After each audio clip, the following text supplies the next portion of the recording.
2018లో వచ్చిన zero cinema నుంచి షారుఖ్ సైలెంట్గా ఉన్నాడు. 4 ఏళ్ల విరామం తర్వాత మళ్ళీ సినిమాలో కనిపించి మెప్పించాడు. పఠాన్ ఈ సినిమా పెద్ద విజయం సాధించింది. పఠాన్ సినిమాకు రెండో పార్ట్ చేయడానికి షారుఖ్ ఖాన్ కూడా అంగీకరించినట్లు సమాచారం. ప్రస్తుతం ఈ సినిమా కథకు సంబంధించిన వర్క్ జరుగుతుందని తెలుస్తుంది. షారుఖ్ ఖాన్ నటించిన 3 సినిమాలు గత ఏడాది విడుదలయ్యాయి. పఠాన్ సక్సెస్ తర్వాత జవాన్, డంకీ సినిమాలు విడుదలై సూపర్ హిట్గా నిలిచాయి.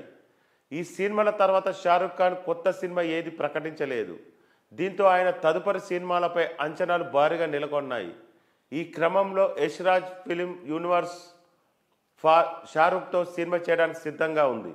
ఇప్పుడు ఈ బ్యానర్లో పఠాన్ 2 సినిమా కూడా రెడీ అవుతుంది.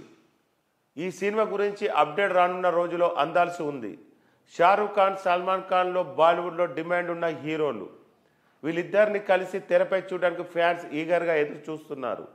ఈ క్రమంలో టైగర్ వర్సెస్ పఠాన్ సినిమా కూడా రెడీ అవుతుంది.